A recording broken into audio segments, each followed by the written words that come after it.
দেশের জ্বালানি তেল আমদানির বাজারে খুলে যাচ্ছে নতুন এক দরজা। আর সেই দরজার সবচেয়ে বড় সুবিধা পেতে যাচ্ছে একটি বেসরকারি প্রতিষ্ঠান। মাত্র ৩ কার্যদিবসের মধ্যে জ্বালানি তেল আমদানির নতুন নীতিমালার খসড়া তৈরির নির্দেশ দিয়েছে জ্বালানি বিভাগ। আর এই দ্রুত গতির উদ্যোগ ঘিরেই এখন উঠছে নানা প্রশ্ন। কারা পাচ্ছে এই নীতির সুবিধা? কেন এত দ্রুত বদলানো হচ্ছে আমদানির নিয়ম?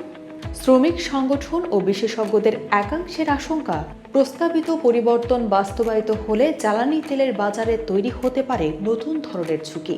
অভিযোগদের কেন্দ্রে উঠে আসছে বসুন্ধরা গ্রুপের মতো আলোচিত একটি বেসরকারি প্রতিষ্ঠানও। তাহলে কি জ্বালানি তেল আমদানির নিয়ম বদলের আড়ালে তৈরি হচ্ছে বিশেষ কোনো প্রতিষ্ঠানের জন্য সুবিধার সুযোগ?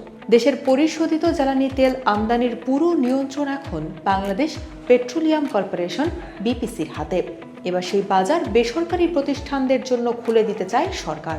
বেসরকারি খাতে পরিশোধিত জ্বালানি তেল আমদানি, সংরক্ষণ, পরিবহন, বিতরণ ও বিপণনের সুযোগ তৈরি করার উদ্দেশ্যে ৬ আগস্ট জারি করা এক চিঠিতে বিপিসিকে মাত্র ৩ কার্যদিবসের মধ্যে অর্থাৎ ১০ আগস্টের মধ্যে নতুন নীতিমালার খসড়া জমা দিতে বলেছে জ্বালানি ও খনিজ সম্পদ বিভাগ।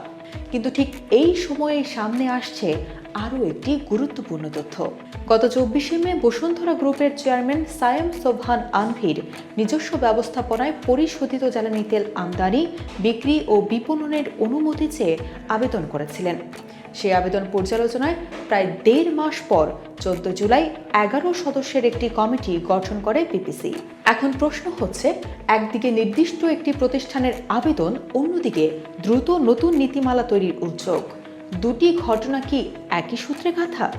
উদ্যোগটি সামনে আসতেই আপত্তি জানিয়েছেন জ্বালানি খাতের শ্রমিক সংগঠনগুলো।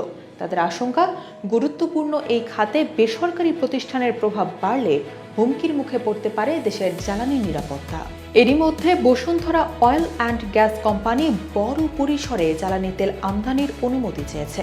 বছরে ১৫ থেকে ২০ lakh ton diesel, ২ lakh ton octane, ১.৫ লাখ টন পেট্রোল এবং ৮ থেকে ১০ লাখ টন ফার্নেস অয়েল আমদানির প্রস্তাব দিয়েছে প্রতিষ্ঠানটি। এ বিষয়ে কনজিউমার্স অ্যাসোসিয়েশন অব বাংলাদেশের জ্বালানি উপদেষ্টা অধ্যাপক এম শামসুল আলম জাতীয় অর্থনীতিকে বলেন, রাষ্ট্র পরিচালিত ব্যবস্থায় অর্জিত মুনাফা ও রাজস্ব রাষ্ট্রের কোষাগারে যায়, কিন্তু খাতটি বেসরকারি নিয়ন্ত্রণে গেলে সেই মুনাফা বেসরকারি মালিকানায় চলে যাবে এবং পরিচালন ব্যয়ও বাড়তে পারে। বিশ্বের বিভিন্ন দেশে বেসরকারি খাতে জ্বালানি তেল আমদানির সুযোগ থাকলেও সেখানে নিয়ন্ত্রক সংস্থাগুলো তুলনামূলকভাবে শক্তিশালী। বাংলাদেশের ক্ষেত্রে সেই সক্ষমতা নিয়েই রয়েছে প্রশ্ন। এখন নজর প্রস্তাবিত নীতিমালার চূড়ান্ত রূপের দিকে। সিদ্ধান্তই ঠিক করবে বেসরকারি অংশগ্রহণে জ্বালানি বাজারে বাড়বে প্রতিযোগিতা নাকি তৈরি হবে নতুন ঝুঁকি।